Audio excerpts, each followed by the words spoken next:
back. So the mission today is to finish all the water bike races, which I suspect we can do without going too much overtime. In fact, I don't know what that third game mode is going to be like. These first two, the hoop challenge, I guess it'll just be a sound type of thing. Ah! Cut the inside too much.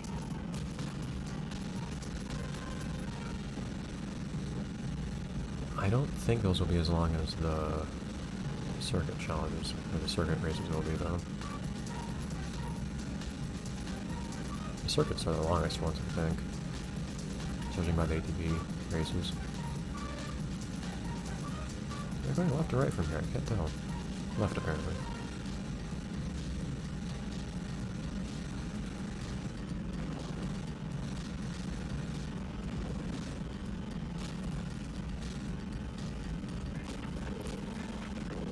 I wonder how often it is that developers deliberately design races so that everyone gets ahead of you at the beginning.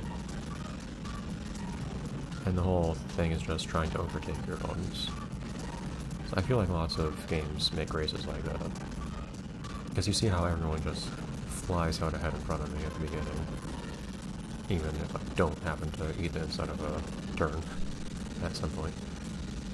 But then there's stuff like this, like on straightaways, I gain on them. I actually go faster than them on straightaways.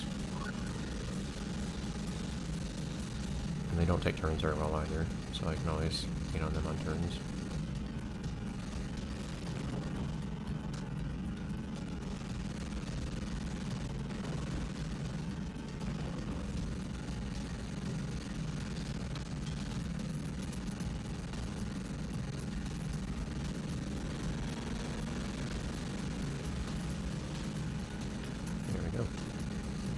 And then once you pass them, you're usually good for the rest of the race. Of course, you also have rubber banding the entire time, too. So you won't usually get too far ahead.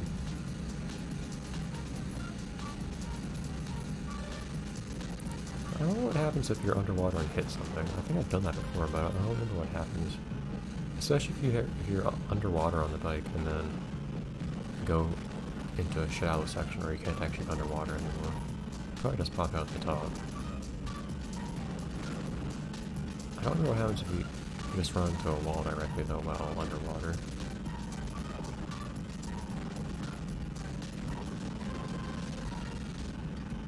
I wonder if there's any strategy to using or navigating the big waves in some of these areas.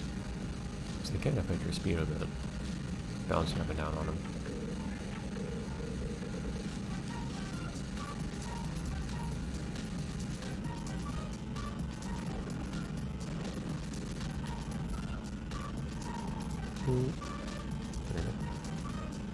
Not sure if I hit some of these turns. I think I'm actually going too far on the inside of.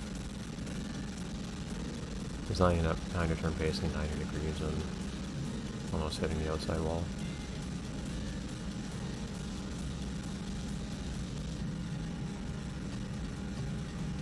It's kind of funny that one of those things. It's a transferable skill between basically any game with this sort of thing, and it is figuring out race lines and whatnot, and how to take turns. Basically any game with any kind of race unit whatsoever will involve that in some capacity. So if you figure it out in one game, you'll tend to have an idea of how to approach those things in other games too.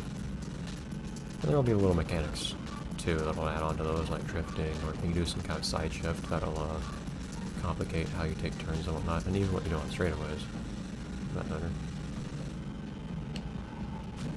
I'm not going to the water here. Am I going to the water here either? On Wipeout, for instance, you can do a side shift every, say, like second or two. Meaning, if you want to take tight turns as optimally as possible, you actually take the turns, I think, a little bit wider than you normally would, but then you can shift sideways into the inside of the turn. Just a little bit.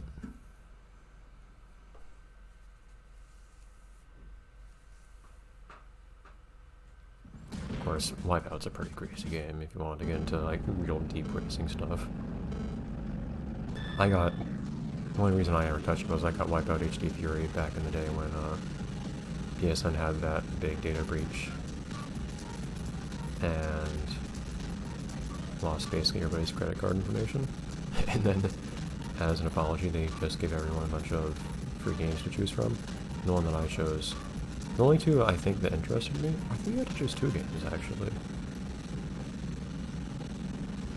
Now I remember the game, I think I got 2 games out of it. One of them was Lonely Planet, which I already had, so I didn't get that one out of it. But was Infamous one of them? I don't remember. I don't know if Infamous was one of those or not. Do I have a physical copy of Infamous? I don't remember. But Wipeout HD Fury was one of them. And man, that's a... I feel like if you've ever wanted to play a deep racing game with like a steep learning curve and stuff like that. Okay, why are you guys still ahead of me? The steep learning curve and with... So yeah, now we're back on the cove. Very nice.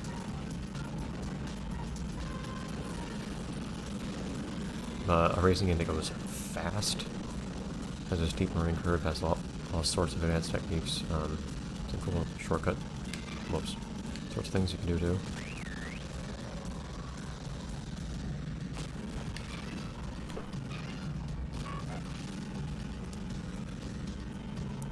Wipeout is the game for that, believe me. Or the series, more like, as a whole. I gave it a shot for a little bit, I did enjoy it, but it's one of those things where, with how little I play video games these days, even though I have an appreciation for how really deep stuff like that, I don't really have the time to devote to actually learning all the nice details of a game like that. Same thing with Puyo Puyo. That was basically my conclusion on Puyo Puyo. I would love to spend a lot of time playing Puyo Puyo, really learning it, actually getting to appreciate the extremely high skill cap in that game. It's really satisfying to watch high-level matches in that game, and also really satisfying to actually play the game decently yourself.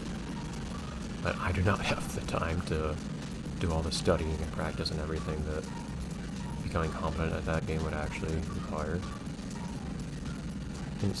That's one of the reasons you see me playing pretty much all lighter fare on this channel. And of course, there's the fact that half of what I play here, pretty much exactly half, is licensed stuff, since I'm usually playing one licensed thing and one non-licensed thing at a time. And the non-licensed things are usually something kind of random. Not necessarily something that won't get difficult, like the Kotorimpa games that I played, and consequently Paperball. Definitely had some difficulty to them, which I very much enjoyed. Most stuff I play in this time slot is just kind of random stuff for fun. Viva Pinata would also be something that fits into this time slot, I guess.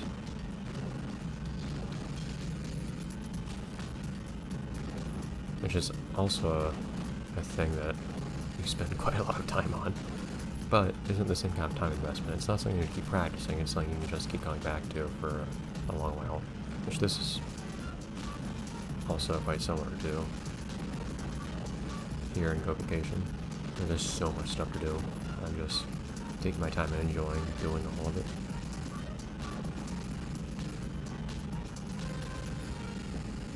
Let's get another lap. Jeez, these are some long laps. Yeah, I've lost a good 7 or so seconds. The silly things on that first lap. Jeez. Of course, that was also the first lap, so I also had to accelerate at the beginning. No, I don't think it takes you that long to get moving on the water bike.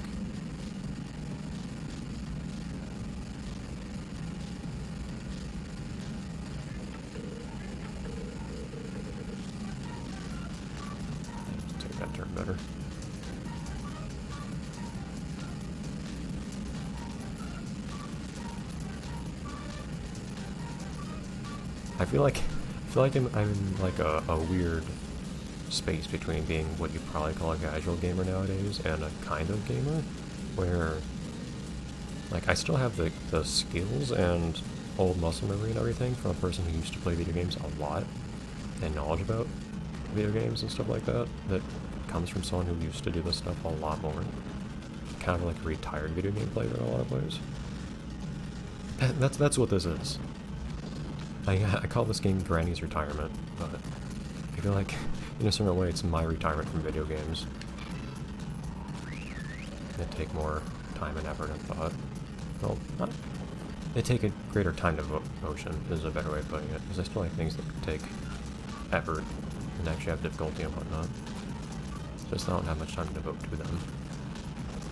So I can't spend a lot of time practicing in a fighting game or practicing Puyo Puyo or whatever.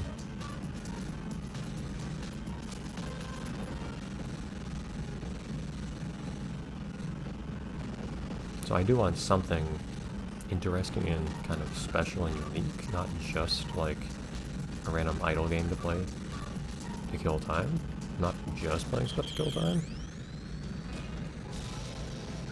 That's what happens with the wall.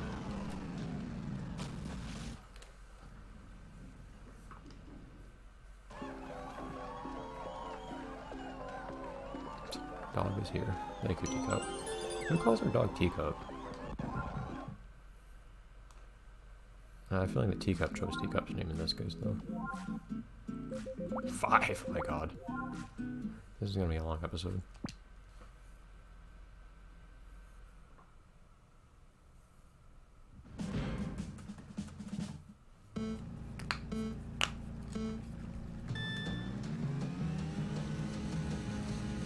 This is gonna take a bit.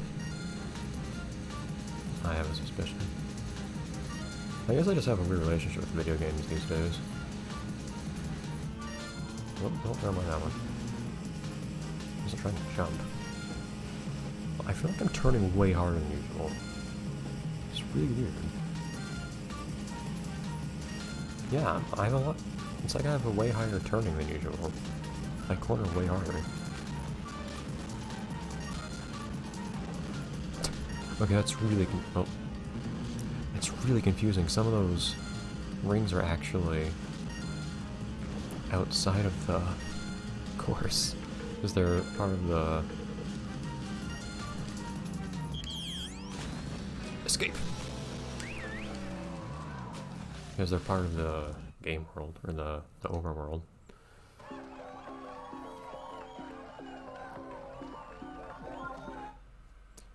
I feel like a lot of people here feel like they look like they just walked right out of the 70s.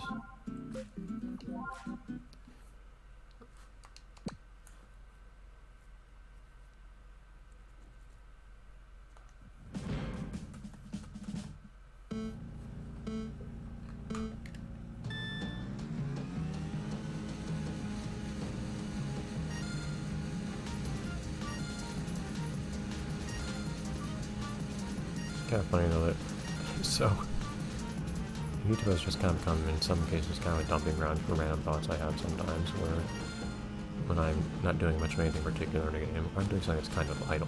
Like, it doesn't take me much of any actual thought to do these slalom challenges, for instance. Because I'm fairly comfortable with the whole thing, and it's not like there's much depth to the water bike in this game.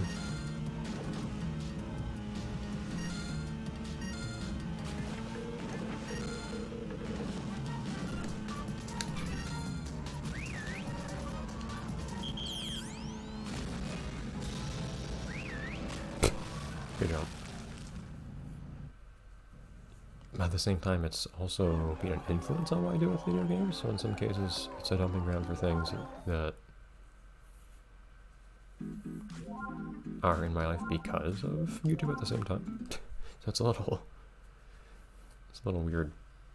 I basically use Let's Plays to talk about Let's Plays and things like that. Man, these are getting longer.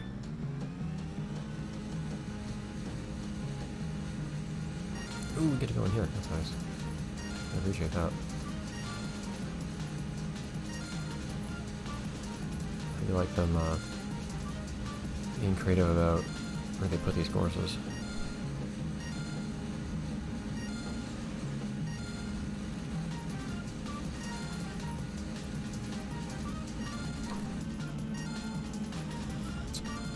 Notice they had a lot of stuff around the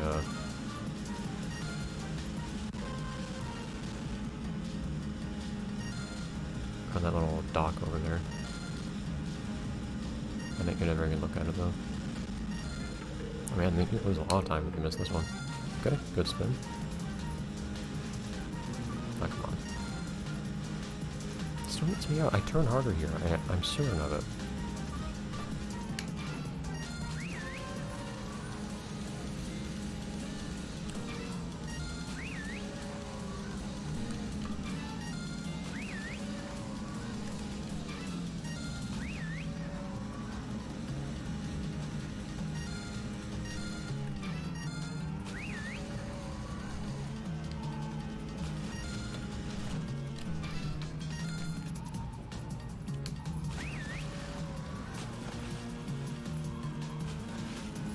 I appreciate they made that one loop so huge.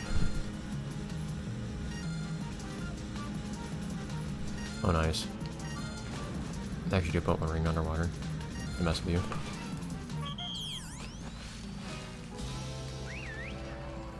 Just one.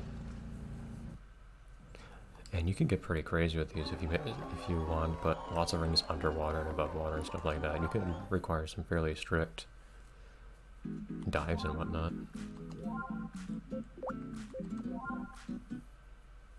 And I see it's fair game using the diving mechanic. Again, if you don't know about it, it's because you haven't actually looked into how to ride the bike. Although the thing is, the game never tells you explicitly, without you asking for prompting, I don't think, how to go underwater. So I could see it being considered kind of cheap or unfair. I tried to jump, but I got caught on the wave. If they put rings underwater, which might be part of the reason they only put one underwater.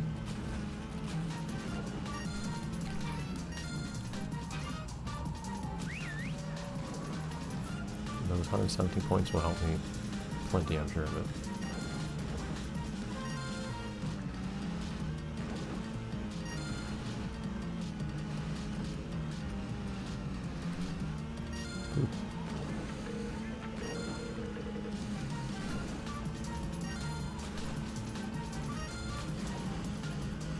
A lot of jumping.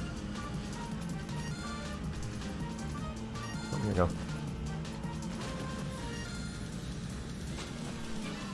I like that. I like them doing stuff like that.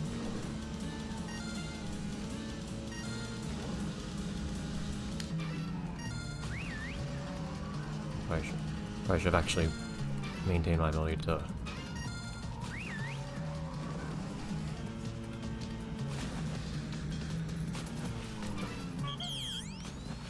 just steer on the air there instead of doing a trick, but well.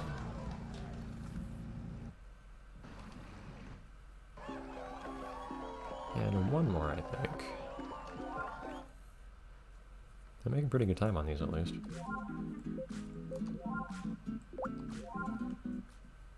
In the sense that I'm beating the qualifying times by a lot.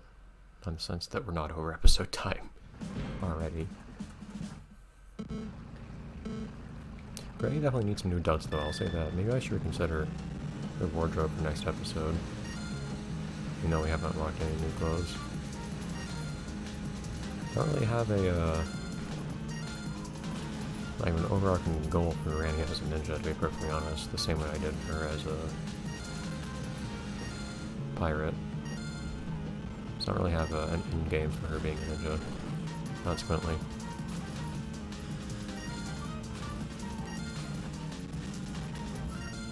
That was the opposite of breaking. That was just allowing yourself from breaking.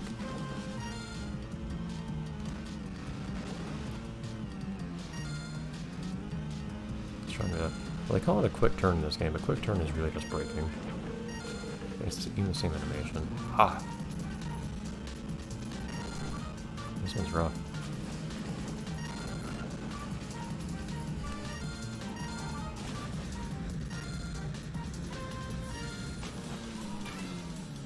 Whoo!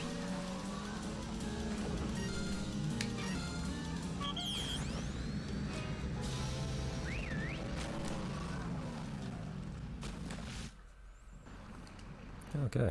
That was shorter actually, but pretty rough. Yay. Okay, so that means they ask you for confirmation if you want to quit, but not if you want to start. That means that we have just about everything done here. Very, very, very nearly. Oh yeah. More items. Even more. We'll have a lot of stuff in our villa once we actually finally go there. But that means that we just have a scuba diving to do next time. So we've done... Otherwise, I think everything there is to do at this resort. I think. Unless there's another set of keys here that I haven't seen or something. Because, you know, it makes sense that there are 3 pages of gold keys in each place. But I don't know what else it could be. On page 9, for instance, there might be something corresponding to this resort, but I don't know what it would be. Unless it's just getting all the silver keys or something. But even then, I won't have all the silver keys until the stamp challenge and bungee jumping, actually, strictly speaking. I don't know if it will count those or not, if that's a thing you get gold keys for. But it would be kind of redundant getting a gold key for getting silver keys, wouldn't it? But otherwise, I've done Marine Gear and Marine Resort. So I don't know if there's another Marine something for page 9 or not. Otherwise, we've done all the stamp stuff here. We've almost gotten all of the silver keys except for the bungee jumping stamp dash. So that means it's about time to head on out for the day. Next week we'll be back with scuba diving. And we'll get a very different perspective on this island, I think.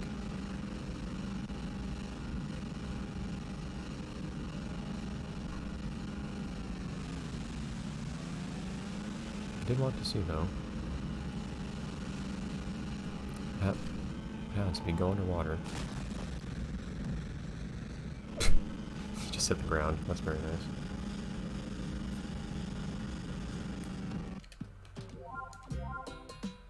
Ocean birds.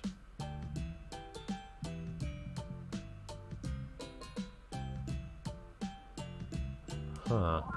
Yeah, see, it sounded like diving has a lot to it. That'll be very interesting once we get there. I should hopefully remember to come up with something else to wear next time. I don't know what.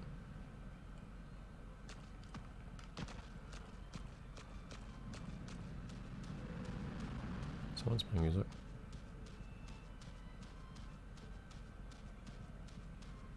But until then, back to the Yggdrasil we go. I wonder what the other hotels are called. I'll find out soon enough. And I imagine there are dogs to be found elsewhere too. It's very useful having a dog with you, it turns out. But anyways.